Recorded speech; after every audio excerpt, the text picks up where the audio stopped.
Welcome, baseball fans, to the Bourbon and Baseball podcast. I'm Shelby.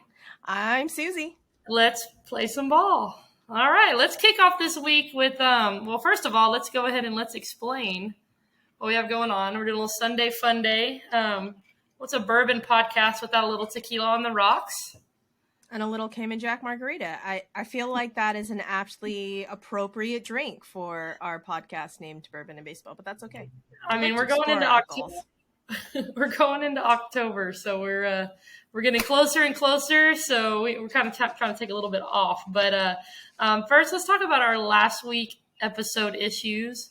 We're still trying to figure this out, and Suzy. And by we, Shelby means me. I do. She's very kind in not mentioning my technical difficulty woes, because apparently all of the technical things are way smarter than Suzy is.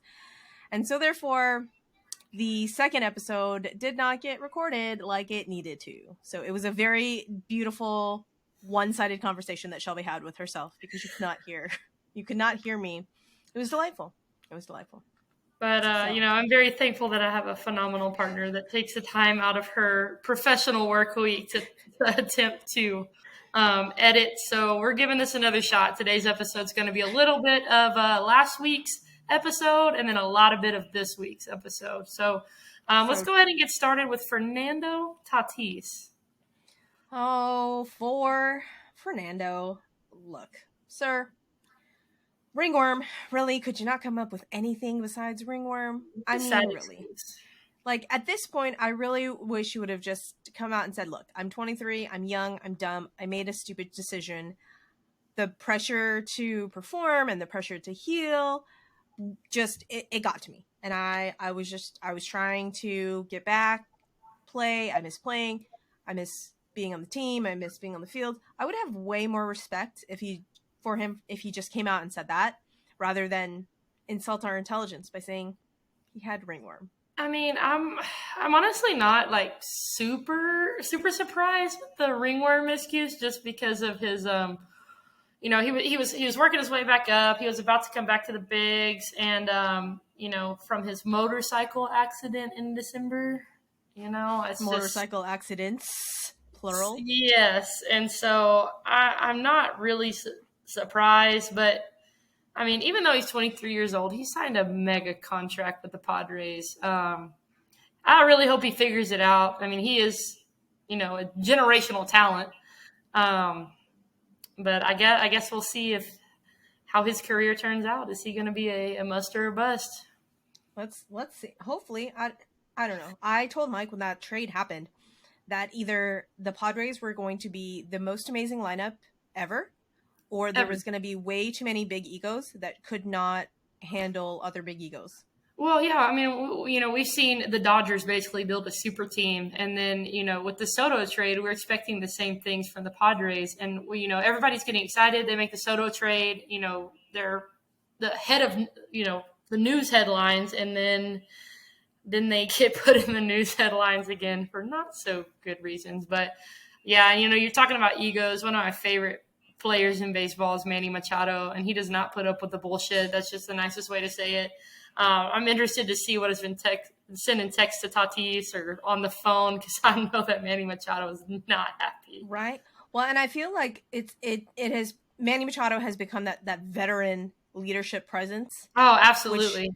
Which, and I really hope that they figure it out. But they make that big blockbuster trade, and then the Tatis news comes out, and then Hader comes over, and then Hader gets benched. Josh Hader.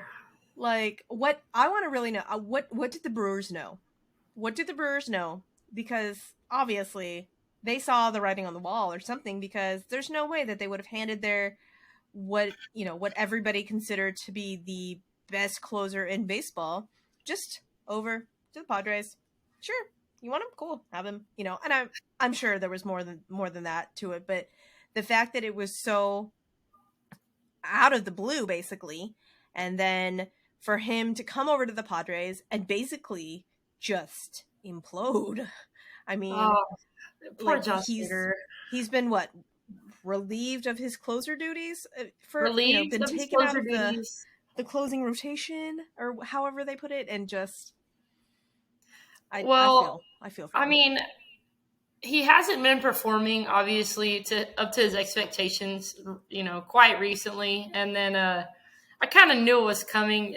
The error the other night in the ninth inning, like that had to be just like absolutely. That was the nail in the coffin. I mean, little swinging bunt, dinky little hit. Josh Hader grabs it and launches it over first, and the Padres lose. And it's, I like Josh Hader, but I like Josh Hader more because he's come through the Astros pipeline. And, part of me cheers for him, but I feel so bad for the dude.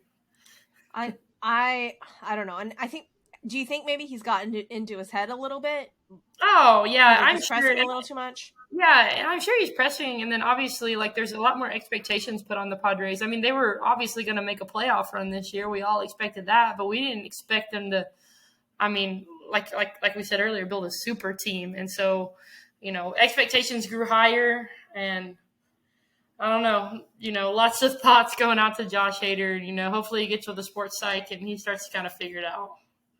Let's hope, man, because I don't think San Diego fan base is as harsh as New York, but I think maybe Oh, if they if he keeps performing the way he does, maybe they'll get there because like New York ran Joey Gallo out of New York, and and now he's just raking in LA and just loving life and his facial hair again. oh And my gosh. do we think that he's like Samson and that his power lies in his facial hair? Because It's got to be. I'm Okay, so I mean, like let's talk about like men, right? Men sometimes when they're baby face, they're like really insecure. Maybe it was like insecurity issue. I mean, Joey I Gallo definitely looks better with facial hair, but 1000%. poor guy. I mean, he comes out and he does his interview, with the Dodgers, and he talks about just how ruthless the Yankees fan base is. Um, I and just it boggles my mind that the Yankees fan base does this. Like, why are you going to boo your own players, guys? I understand you booing everybody else. I get it, okay? But the fact that you boo your own players, like, how would you like it if I went to your job and you made a mistake and I just sat there viciously booing you? That will affect your performance. I don't care what you say. I don't care that you say that, oh well, they signed up for it because it's New York and they're getting paid a lot of. I don't care. If you boo someone mercilessly, that's gonna get in their head. And the oh, fact that they're doing it to absolutely. IKF now, and they're doing it to Glaber, and just the fact that the Yankees are sucking it up now, and the Yankee fans are just rabid on each other, just blows my mind. I'm like, I mean, I can't even. you know what? I don't know. IKF's dad just goes ballistic on Twitter. Aaron Judge blocks anybody associated to John Boy Media. Um, I you know, and I think that's very reflective of their second half record. They are now 9-20 in the Yeah, second half. Um, we love it. We love to see it. As Astros fans, we love to see it. 1000% we love to see it. I saw some report now saying that um they've lost 6 series in a row, and that is the worst since like 19 something, like 19, very far along away. I wouldn't And be surprised if we, started seeing highlights or lowlights. I don't know what you would call it in a Yankees game right now I, with people with, our dramatic Yankees fans friends with bags over their heads. And it's not even, and they're still in first place in the AL East. And, but but the fact that the Blue Jays are coming for him.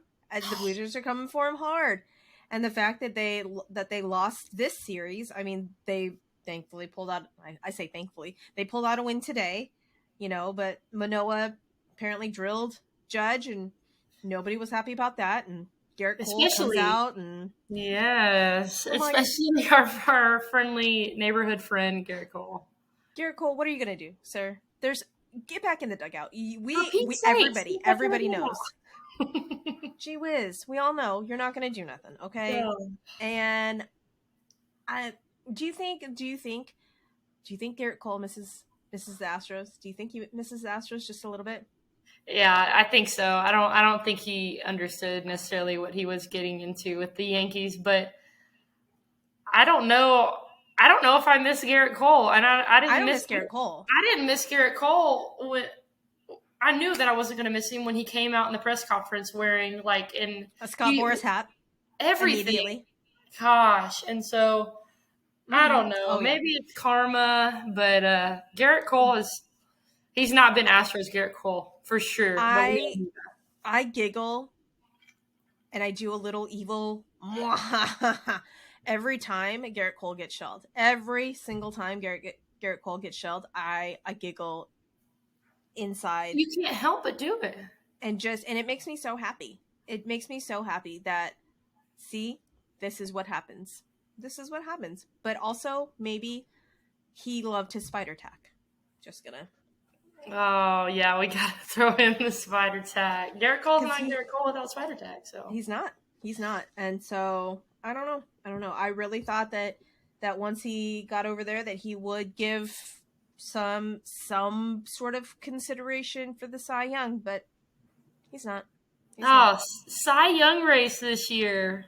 But God, you want to know who is, though? Yeah, let's transition there. I know, right? Oh, my gosh. Justin Verlander. Gosh, we love you so much. We love you as a part of We literally love you, Justin Verlander. Yes. I used to have that shirt, but I don't have it anymore. I literally Where did it go? I don't know. It's sad. He leads majors and wins. I mean, he's got to have something. Like, Cy win and probably comeback player of the year. I mean, comes back from Tommy John and is just absolutely shoving. He is one of my favorite pitchers to watch. Oh, yeah. Just the fact that he... And I ask this of Mike every single time he pitches. I don't understand how you go from throwing an 86 mile an hour, whatever, sinker, is that? I don't know. But then he next pitch is like a 99 mile an hour fastball. Sick. How? It's sick. How does that happen? I don't understand how you do that. But I mean, he's been absolutely phenomenal this year. But I had to share this with you because I knew you would appreciate it. So I look up ESPN's predictor for the Cy Young race, and Justin Verlander is number 1. I think Shane McClanahan was number 2 for the Rays. I think, or Dylan Cease. It's either Dylan Cease or Shane McClanahan. I think now it's Dylan Cease. I think Probably Shane McClanahan has fallen off a little bit, I think. Yeah, and then, but number 3 in the Cy Young predictor, the one, the only, Framber Valdez. You sneaky man. I love sneaky man. 20 quality starts. I freaking love Framber Valdez. I love it. And I don't... That blows my mind. And if you would have told me at the beginning of the season that someone on this team would have 20 quality starts, I guarantee you I wouldn't have named Framber Valdez. No, not at all. I mean, the rotation is phenomenal. Urquidy, 12-4 on the year. 12-4. Luis Garcia hasn't been pitching as well as I think that we expected, but I mean he does his thing. We know what to expect. Two times through the lineup, he's going to be pretty consistent. Verlander, McCullers is back. This is a cutthroat rotation. I'm telling you. So when I was going through the rotation, I was looking at Mike, and when we were discussing Garrett Cole, like if Garrett Cole came back, Mike, he wouldn't even be in the top 3 of the rotation. He would be Garrett Cole would be the number 4 in our rotation. Absolutely. And I'm all, there's no way. I mean, there's no way that you would unseat Verlander, Framber, Lance, and then I was like, and by all accounts, I may want Urquidy over over Garrett Cole at this point, you know? No kidding. But But man, what do that's you think where do you think the who do you think is going to move to the bullpen come playoffs? I don't know. It's tough. I mean, it's a good problem to have. Uh, It's a really good problem to have. I don't know. I mean, I wouldn't be surprised, honestly, if it's McCullers. I wouldn't be surprised. I mean, Really? I think You that's don't like a very unpopular opinion. Um, It but makes we sense though. but I we mean, if really you think have about it. yeah. I mean, we really haven't seen a whole lot of him this year. I mean, obviously he comes out his first start and is absolutely lights out. But how healthy is he going to be in October? I mean, like he hasn't thrown a ton of innings. Um, But I think to keep him ready, and you never know what's going to happen in the World Series. He may have to come out of the pen and throw 5, 6 innings or something like Right? that. Come in, go back to back. I don't know. I'm thinking maybe they'll piggyback maybe him and either Christian or him and Luis because I Yeah, really don't something like that. I don't I don't I think maybe Lance will start and then one of them will piggyback on. I don't know. I But think I don't there's so many possibilities, and I don't think any of them are necessarily like I don't know negative possibilities. I mean, right. they all could be good moves. So I mean, that's a good problem to have. Talking about Astros pitchers, let's talk about one more thing before we start talking. You know, Astros baseballs for the rest of the episode. The killer of Astros pitchers, Albert Pujols. Oh We my got to pay God. homage to the God, machine. 5 homers in the last 5 games. He needs 8 more for 700. Still insists on retiring. So on Saturday against the Diamondbacks, he's the first player 42 and older to record 4 hits, 2 home runs. Um, this is just me, and I mean I understand that like pitchers, it totally affects like your entire career when you give up runs. But holy shit, throw the man meatballs for the rest of the season because you cannot let this man retire without 700. I would be up there throwing. I would be Bryce Harper's dad from the home run derby up there. I mean, he's great for our game, and you can't ask for anything better for Albert Pujols right now. So it's going to be fun to see Cardinals games for the rest of the year, see what the stands look like because everybody's going to be piling in to see history. I clicked over to watch one of those clips on one of his home runs to see if maybe that's what was happening, right?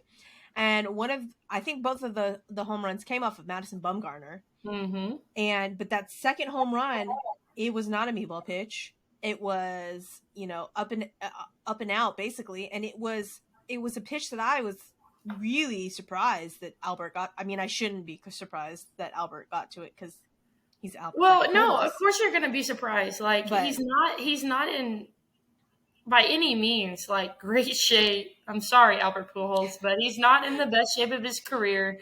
He's obviously on the downhill side of his career. Comes out and gets freaking hot. Like you cannot ask for anything better for this guy right now. yeah, Rooting for it. I cheers to can't you, wait. Albert Pujols. I really hope that you get to 700 because that would be an amazing feat. And do you think he'll do it? Do you think I think he'll do it. I think he'll do it. I really, really, really do.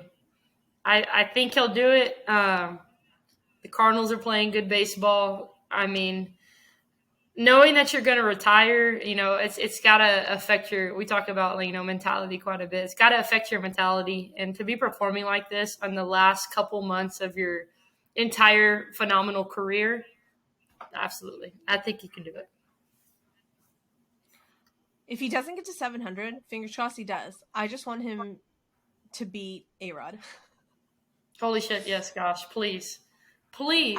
I definitely think he'll beat A-Rod. I definitely think he'll beat A-Rod. But I really want him to get to 700. I don't know if he doesn't. I don't know how he's still going to retire and not get to be 1 or 2 short because, worst case scenario, that's what it's going to be 1 or 2 short. That would be a tough pill to swallow. But oh yeah, He's got to do it. He's got to do it. I believe he can do it. We're speaking it into existence. I'm definitely speaking into it. I love Albert Pujols. I love Albert Pujols. All right, let's get into some Astros baseball. Well, let us do that. Let's talk about the last two series. We'll start with that White Sox series with their Southside uniforms. And okay, the sickest City Connect. I loved them when they came in here. I love their City Connect uniforms. They're sick. I think that they are very clean. And Tim Anderson in the City Connect is one of the best baseball swags in all. One of my best friends goes, "No, they look like pajamas, Suzy. No, Mom, why do you think they look like pajamas? No, they don't." And I see kind of her point. Like the ones with the looser pants, they kind of okay.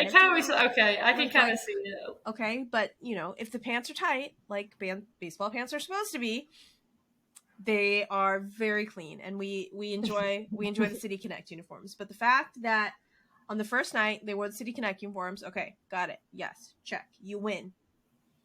This second night they come back with the South Side jerseys. I'm like, wait. Didn't you just wear those last night?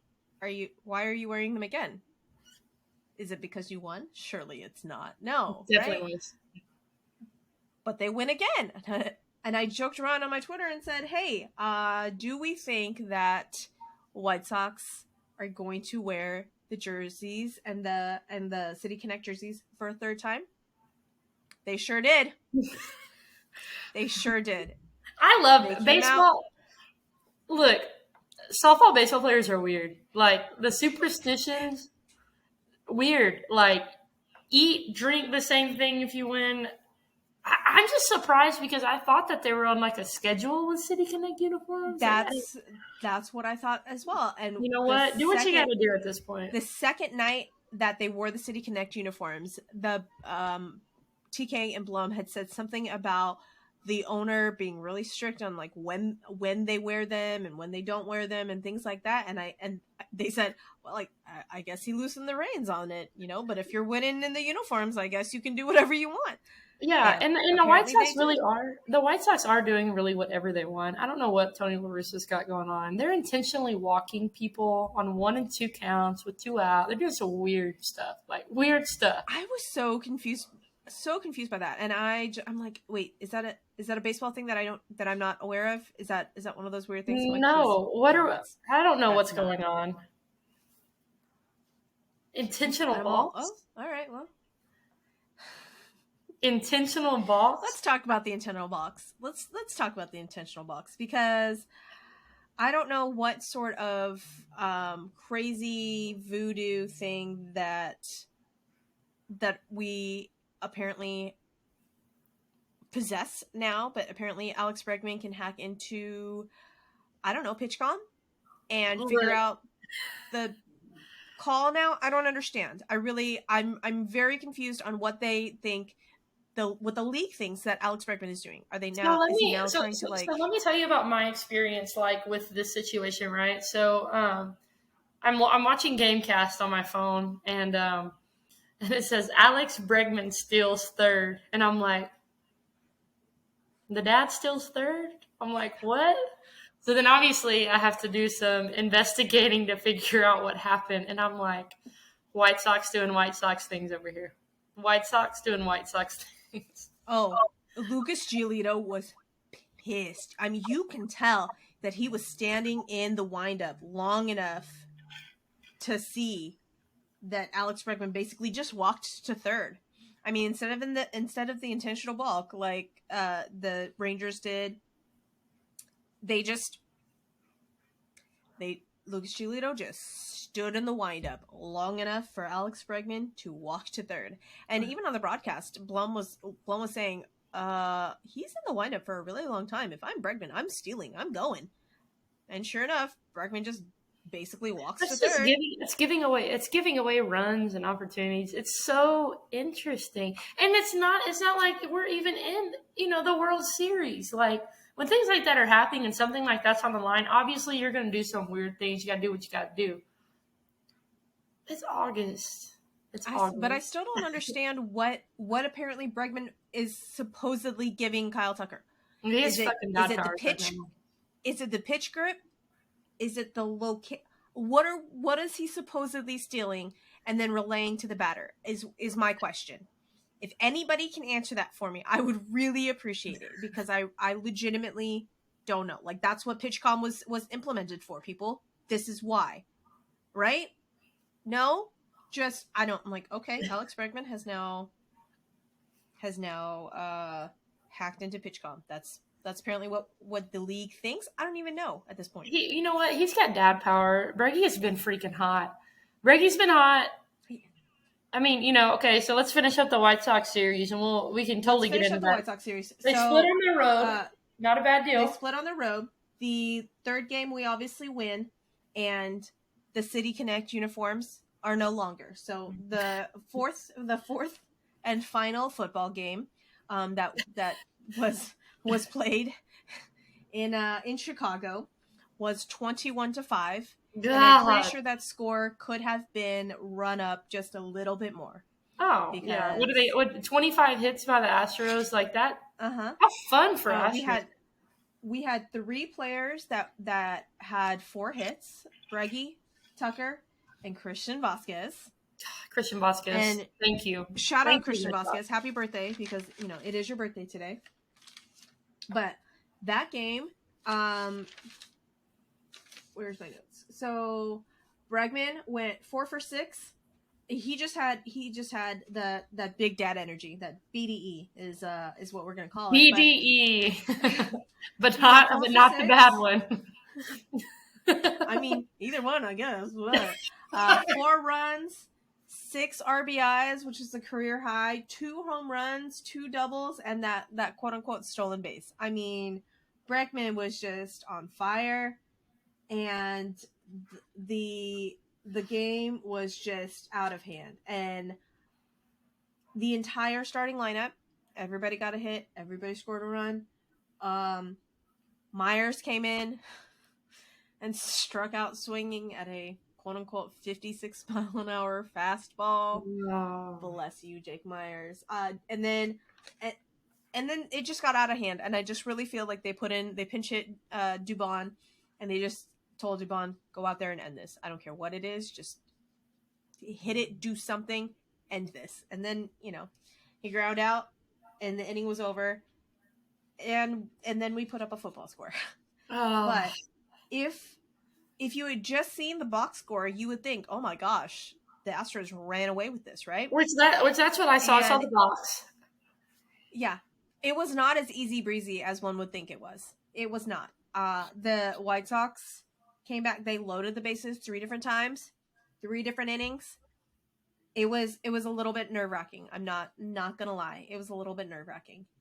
And the fact that we pulled it out finally, but it was, I really assumed that we were going to lose. Maybe not lose, but we were not going to win by this high of a margin, because that was just absolutely ridiculous. It's going to be interesting, and I don't know what the deal is with the Astros playing. Like, we're all getting a little nervous with some of the situations the Astros are putting themselves into. Like, for example, the Braves series is okay. The Braves series. So I'm going to start off. I worked this weekend, so I'm totally going to let you talk about the Braves series. But let me talk about how hot the Braves are. Okay, of course it is a little. You see the record on the road, and you're like, the Astros are 1-3 against the Braves, but the Braves are hot. And they're hard to beat at home. I mean, they're 13-6 in the month of August. They're 42-23 at home. Truist Park is a hard park to win at. And then, I've been watching this guy all season. He's great to watch. Has phenomenal mustache. Spencer Strider is really good. He is really, Godzilla? really good. I love Spencer Strider. He's leading the NL Rookie of the Year, but I was happy to see them pull today's game out. But I'm totally going to let you talk about the Braves series a little bit, and I'll chime in when I have my knowledge, some stuff I know for sure about. Well, so yeah, the Brave series was blessed, because Just it was heart-wrenching is what we're gonna say that Brave series was. So, we start off McCullers dealt until he didn't, until he gives up the 3-run home run. And then what happened? Then Tucker came back, hit a single home run in the 5th. Then it was 3-1. And then we got 3 singles, and then it was 3-2. And then it just all kind of fell apart, and we lose that game. Okay, fine. Tough one. Whatever. We'll get him the next game, right? Oh, bless him. I saw the box score the next game, and I was like, oh my gosh, 11 innings? Then the next game with Javi and Spencer Strider, and they both dealt. It was a pitcher's duel. And I told Mike before we started, it was either going to be a pitcher's duel or we were going to get shelled. Uh-huh. And Christian Javier dealt. 6 innings, 2 hits, 1 run, 1 earned run, 1 walk, struck out 8, gave up a home run. Solo home run. Spencer Strider, 6 innings, 3 hits, 1 run, 1 earned run, 2 walks, 9 strikeouts, and 1 solo home run. So you see that line, and you're like, wow, yeah, it was a pitcher's duel. And then of course, we go into extra innings. We've got it's not called the ghost runner anymore. What is it called? The extra runner? The extra runner I thought it was still Ghost Runner. I don't know. I don't think it's the Ghost Runner. Anyways, I could be wrong. But the extra runner, the extra innings runner, obviously for both sides, comes in to score. We lose it in the 11th with a little squib shot, and Ryan Stanek is very upset. And if any of you see the lip reading of Ryan Stanek, it's hysterical. So, but they walk it off 5-4. Travis d'Arnaud with a little squib hit, and then game 3. Obviously, we cannot get swept. Right? We're not going to get swept. We cannot lose another series. Can't get swept. Excuse me. We are going to lose another series, obviously, because they've already won 2. But we're not going to get swept, thankfully. So this game, Urquidy just positively shoved. He gave up that 2-run homer in the beginning innings, and then just locked it down and was phenomenal. Pitched 8. I mean, he knew that the bullpen was going to be taxed and just went the distance. And I don't think he broke 100 pitches, did he? I don't think so. I didn't see the pitch count today. I got to see a little bit of it. Like I got to see you talked about him throwing 8. I got to see the 9th inning. Let me double check on that, because I want to say that I don't even think that I wouldn't be surprised. Like his command is so good, and he's so efficient with his pitches. It wouldn't surprise me one bit if he didn't break 100. Probably maybe low 90s. Pitches 98. Didn't break 100. 98. That doesn't surprise me. Did not break 100, and that is amazing. So I mean, excuse me, no, he pitched 7. Sorry, he pitched 7 innings. Rafael Montero came in for the 8th, and then Presley came in for the 9th. Which really quick about Rafael Montero, while you get what you need. I was watching her Twitter. I was watching our wonderful Bourbon and Baseball Twitter. And you basically had a freak out moment. You were like, oh God, Montero. And it said 15 minutes ago or 20 minutes ago, oh God, Montero. And then 15 minutes ago, yay, Montero. You're back. I love it. So it was a little bit of a freak out on why Montero. But secondly, I mean, he pitched 24 pitches the day prior. He'd been used all of the days. Will Smith still hasn't been used. So for a bullpen that was quote unquote saving arms or trying to, regulate usage, I didn't understand why we were bringing Montero back out. I did not look at the the pitch count, when they put on the screen, right, all of the bullpen pitchers, and I didn't see that. But I was really confused on why we were bringing Montero back out again It, when it was just Smith pretty hadn't. funny. My Twitter feed was funny right then. I was like, Suzy fired up. It was hilarious. I I was so loved it. confused. I was so confused. And Our I'm Twitter's like, great. really? Really? But I don't know. I feel like maybe Montero was nibbling a little bit too much and trying to be a little bit too precise and maybe not trusting his stuff as much as one would hope. But Right. he pulled it out today, and he got out of the inning. Thank sweet baby Jesus. Thanks, sweet And baby then Jesus. and then the ninth comes. The ninth. I'm watching Gamecast. We're in the ninth. What is it? 5-2, 5-3? What? 5-2. Yeah. And I see Ryan Presley comes in, and I'm like, Ryan Presley, our Lord and Savior, we got this. And I walk away from my phone. Ryan Presley on days when he has to pitch back to back is not effective. Interesting. I haven't even seen that.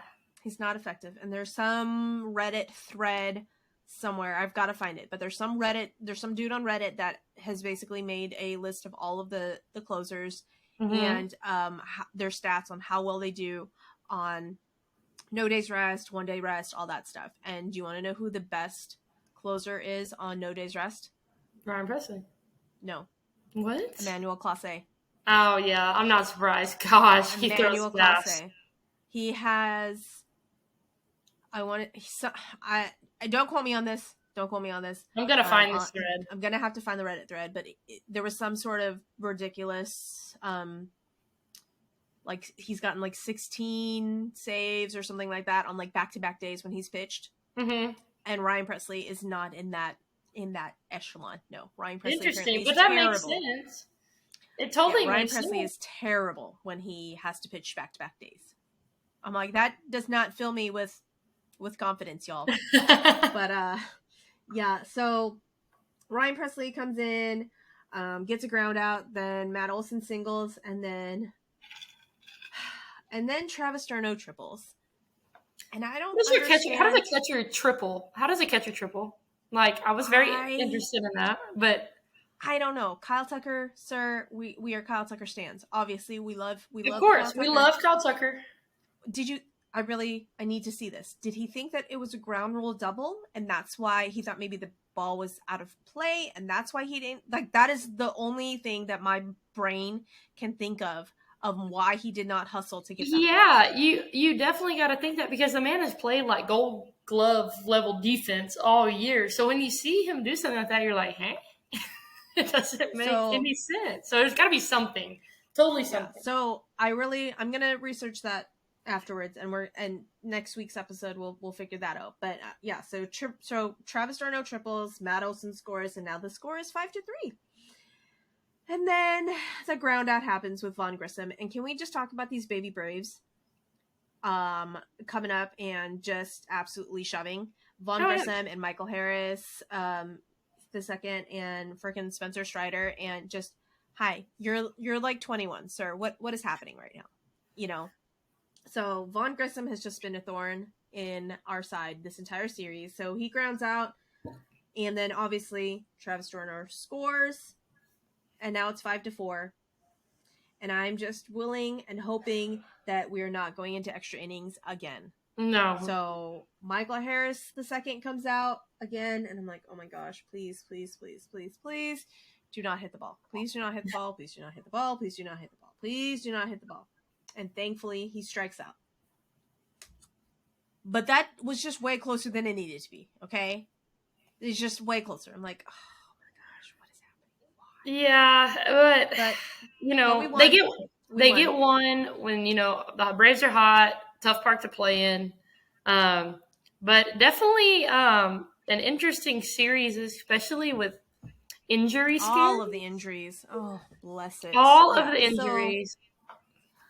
So, that second game when Vaughn Grissom fouled that ball off of his foot or leg, knee, whatever it was. And then apparently just Yordan Alvarez just sprints into the dugout and obviously we didn't see it on the broadcast, but I'm updating the Twitter, and all of Twitter has gone nuts Astros now. Twitter is freaking out. I'm at work, so I literally worked on Saturday from like 10 o'clock in the morning to like midnight. My family owns a racetrack, and I went to help, but I had the time to pull my phone up, and they're like, "Oh God, Jordan! Oh God, Jordan! What's going on?" And so then I'm freaking out. I'm like, "No, Jordan!" I have never hoped for a stomach bug so much in So my much, life. Like, so much. I literally, I was hoping that maybe he just had like explosive diarrhea or something, and that is why Maybe he ran yes. off the field. I have never prayed for explosive diarrhea so much in my entire life. Yeah, then I'm you like, see that, and so I look again, and they're like ER, and I'm like, oh God, what? Like, you're thinking these horrible things, but comes yeah. back game 3. So Mauricio Dubon comes in for Jordan, who at this point we don't know what was going on. And then an inning later, poor Mauricio Dubon almost makes a fantastic catch into the chain link fence. And the way he came down, oh my God, I thought that he had broken his collarbone, or he had broken his elbow, Oh God. or he had dislocated his shoulder, something, because the fact that he could not put any sort of pressure on his arm, like when he tried to bend down and like, how they put their hands like on their knees, the fact that he could not do that at all, just, I was like, oh my gosh. But then the trainer came out and he talked his way into staying. And then, a fly ball later, he comes out and you could just tell that he was in so much pain. Which Like, I like Mauricio Dubon because he makes like hustle plays. Like he's a hustler. Like no matter where he's at, he made a phenomenal catch a couple weeks ago in center field, lays completely out at Minute Maid. And so yeah, you're totally nervous when he hits like that because it's like, dang, like. Well, and I mean he is our utility man now that Aledmus Diaz is hurt with a groin injury, Yeah, and he's going to be out for a while, which obviously hurts because the man has been phenomenal on fire. Like he's hitting the ball well. Those soft tissue injuries always make me nervous because they're soft tissue injuries, so you don't ever really know if they're ever really gone because it's like Altuve's hamstring injury. Like, it just kept getting extended. And like groin is kind of along the same thing as an athlete. Like you never know when it's going to heal up. Everybody has different timelines. And as Aledmus is not a spring chicken, unfortunately. And so at this point, you got Jordan at the ER, Mauricio Dubon is out, Aledmus Diaz is out. And so now where's our utility man? We don't have one. So apparently we pull up David Hensley, who all I know of David Hensley is that he apparently is a super utility like Aledmus, and he's 6'7". So apparently he's a very tall, rangy son of a gun. I need to see this guy. So I haven't made it out to Sugarland this year, and I hadn't even heard of David Hensley until you were like, hey, we pulled up David Hensley. So obviously I had to do like some on-the-spot research because I knew this was going to come up on the pod, and I was like, holy shit, I got to figure something out. But, I mean, statistically, hitting-wise, for sure he looks great. He's hit 298 with Sugarland, 10 bombs, 30 doubles, which – I mean, I guess he's spraying the ball all around the field. So, I mean, I guess we'll see how he does. But a 6'7" super utility, that's scary in its own sense, just hearing those words. So, apparently he can play all of the positions. I don't even know. I'm like, oh, okay. So, because we pulled him up, I guess we optioned JJ Matijevic back down, or he's on the taxi squad or something like that. But JJ Matijevic is no longer on the active roster, I guess. David Hensley now is. And I want to say that I saw on Julian Morales' Twitter or something, the first game, David Hensley's parents came and got to the park like middle of the game or something and had to buy tickets. So they bought tickets and, saw him, I guess, in the dugout. But then today they have seats next to the dugout, and got to go and take pictures with him on the field and all that fun stuff. But unfortunately, the game was too close that he couldn't get into the game. But so I know we don't know much about David Hensley, but I have to know, you are the Instagram follower of all Astros. Have you had the opportunity to add David Hensley and see what he does? No, I think I actually did follow him, but I got sidetracked with Trey Mancini's fiance, who just went on her bachelorette trip or whatever. Gosh. And so I got lost in Sarah's Instagram. So I guess we're doing this. We're doing like the roster, and then we got to go through the trades at the trade deadline. So have we done Christian Vasquez yet? We've not done Christian Vasquez yet. I guess that's next, and then I guess David Hensley is gonna have to be third in the queue for the Instagram look.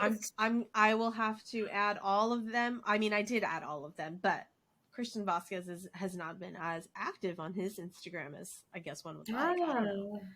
So, but it's his birthday today. So happy 32nd birthday, Christian Vasquez. Cheers. As we record, this is on Sunday, the 21st. But our last, I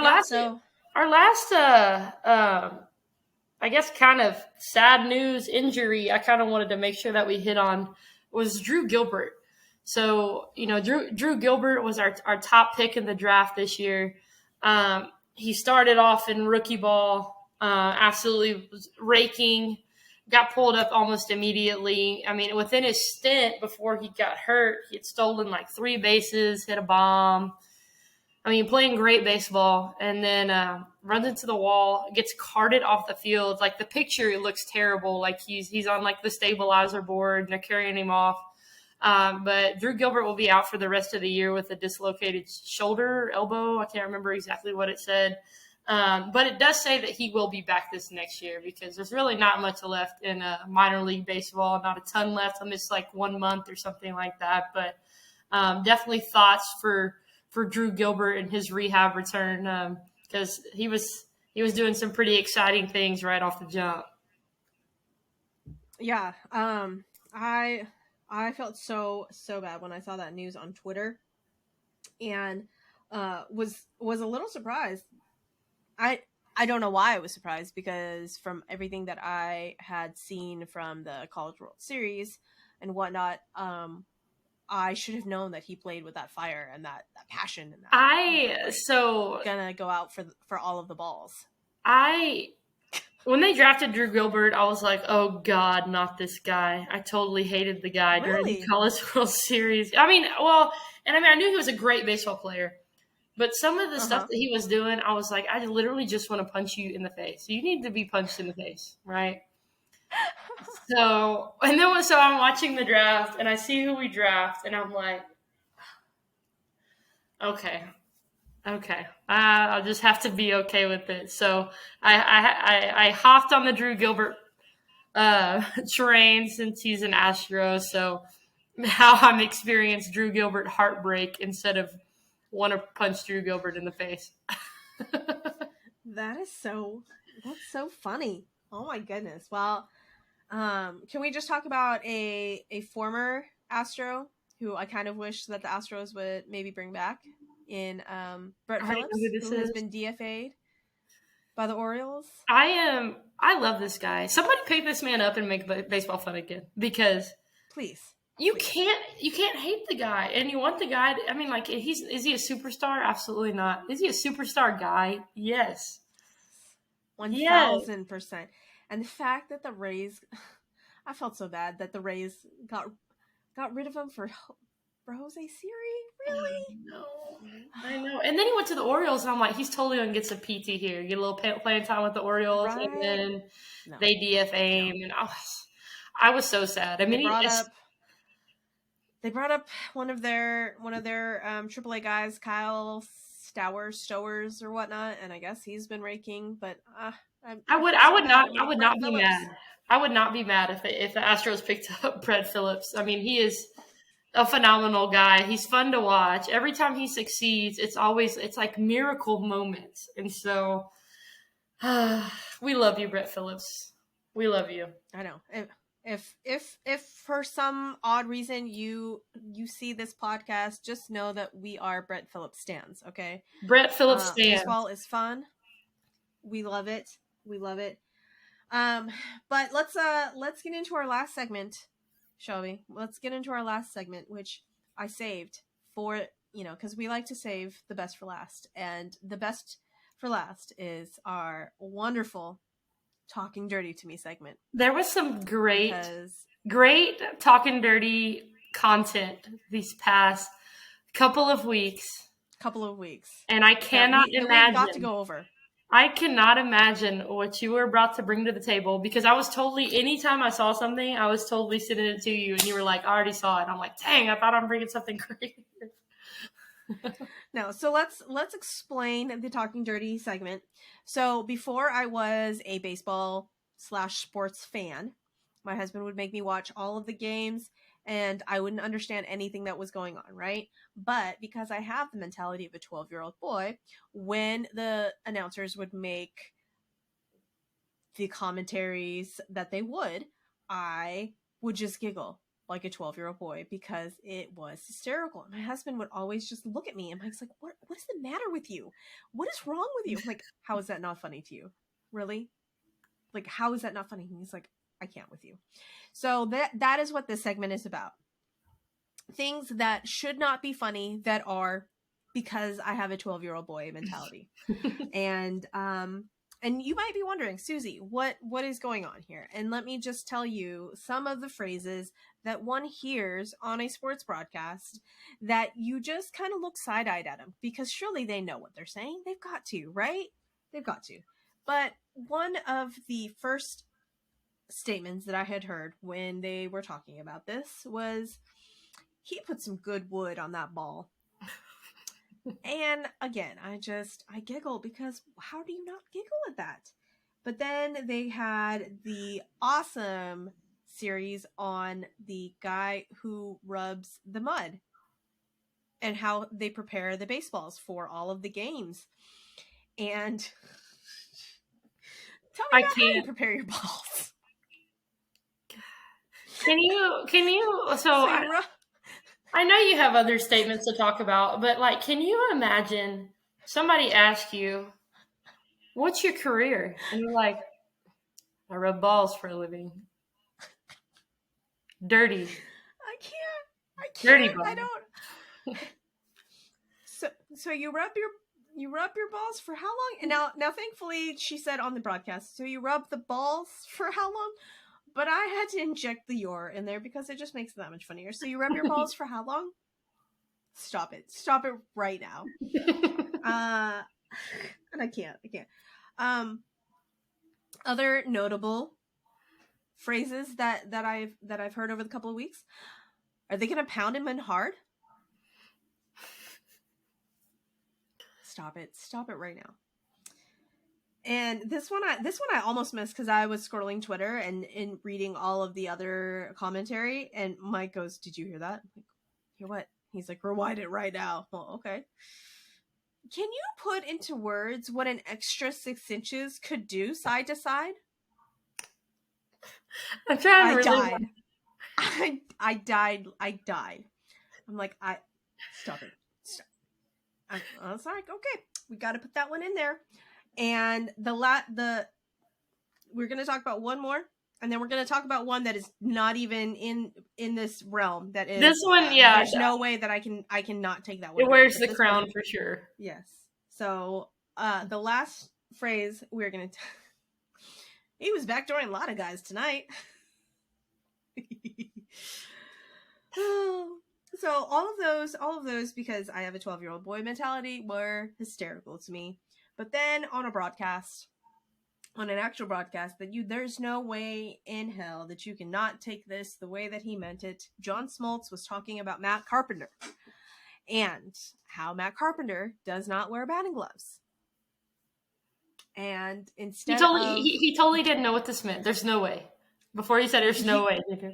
He totally did, because he paused and he tried to like gloss over it, because there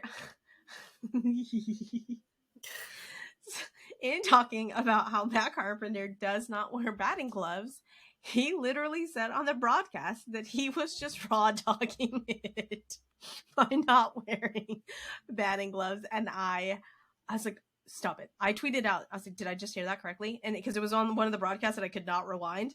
It's like, did I hear that correctly? Did he just say what I think he just said? And someone said yes. And he had the clip of it. And so when John Smoltz was doing the Braves Astros game last night, I died and I was like, do you think he's gonna say it, Mike? Do you think he's gonna say it about Kyle Tucker and how Kyle Tucker's not wearing batting gloves? I died. I was like, surely he knows. That's a tough one. And you could tell that he was like, oh, that's not that I shouldn't have said that. Like, he just tried to gloss right on over that. But the fact that he said that Matt Carpenter was raw dogging it whilst not wearing batting gloves, I died. I legitimately died. Sports is for all fans. You can always find something fun to watch a game. I too have the personality of a teenage boy. So when we were talking about making this podcast, we knew we wanted to do this segment, and I was like, abso-freaking-lutely. Great week. Can't wait for more next 1,000%. week. 1,000%.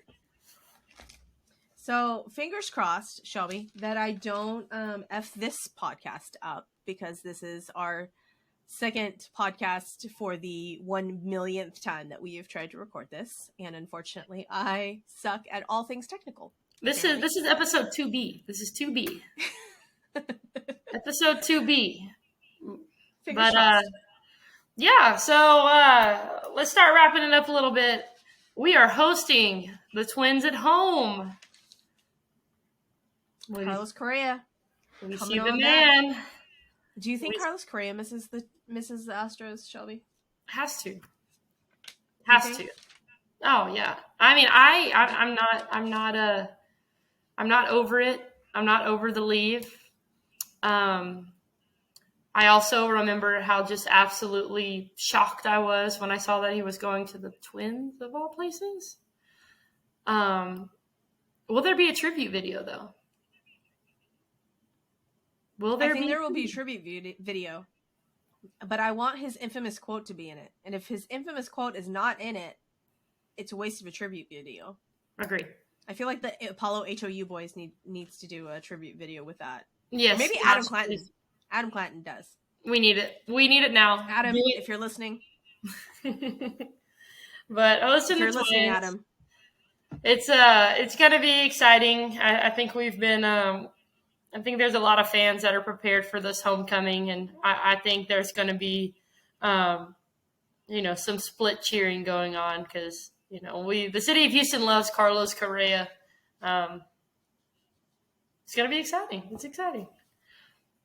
It is exciting. So we have the off day tomorrow. Thank Jesus, because we've played 32 games in 32 days, and Lord knows our bullpen needs it. So we've got the off day tomorrow, and then we are hosting the Twins for 3 and then the Orioles for 3. So Trey Mancini gets to see all of his former teammates, and we get to see Adley Rutschman.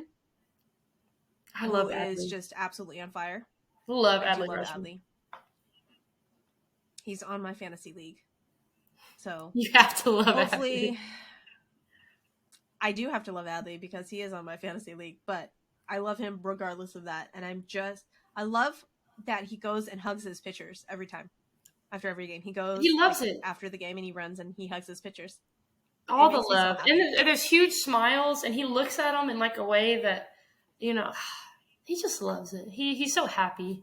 Like, you know that he loves the game and that he appreciates the game. So with that, we're going to wrap it up.